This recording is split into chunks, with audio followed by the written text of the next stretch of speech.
Okay, so this question, I think it's a really broad question around how is this community different? Because we're a community of developers. Love this question. And I think kind of the first and the last part of the question are directly related. I think the middle question around the AWS Heroes Program, I'm actually not familiar with that. So I'm gonna have to pass on that, and I'll follow up with you to maybe answer asynchronously. But off the top of my head, I'm actually not familiar. But so the differences in the tech community, it is dramatically different. I'll say when I previously worked at Techstars, I managed Slack workspaces of CEOs, which is a little bit more predictable in how they behave, the type of resources that they need access to. I actually still manage Slack workspaces other AWS teams as well for our Impact Accelerator, which supports again predominantly a CEO founder space. And so I think those original interviews that I did with community members when I first started this role was really informative as far as the differences. CTOs, number one, well, maybe this is universal to most startup founders, but CTOs in particular seem to be very overwhelmed on a day-to-day basis. They're extremely busy, and so out of the 20 interviews that I did, I didn't have a single CTO say that they wanted events more frequently than twice a month. They were just going to be overwhelmed.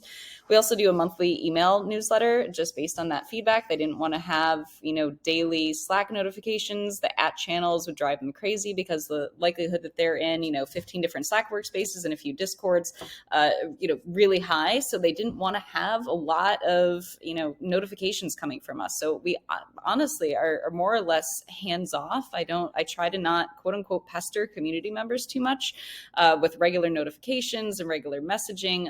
We tried some experiments trying to encourage community members to say hey, post a win. We tried to do that every Friday for a while.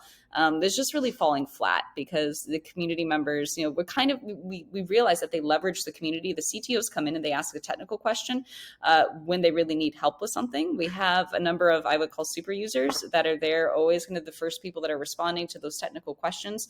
But otherwise, community members are kind of in and out. They use the spaces they need to when they have a technical support question or they have a hiring question. So we try to stay, as hands off as possible, which might be a little bit different. I think other workspaces, you're really trying to keep the community engaged on a daily basis, maybe posting more messages, posting more activities. But for us, we knew that we were going to bother our community members if we did too much of that. So I'd say that's the predominant difference. And just overall, how the community comes to answer the last part of your question, when does the community come into play as these technical founders are doing product road mapping? I mean, I think we see members of the community kind of insert themselves at all different stages throughout that process. Every single founder in our community is at a slightly different stage of their company, so there's a lot of diversity there. So maybe a trickier question to ask, but we see predominantly, I would say, use of the community when there's some kind of a problem with either an AWS product or service, or they're trying to they have an issue with Activate credits. So I'd say it's kind of throughout the entire life cycle. And yeah, so I hope that's helpful.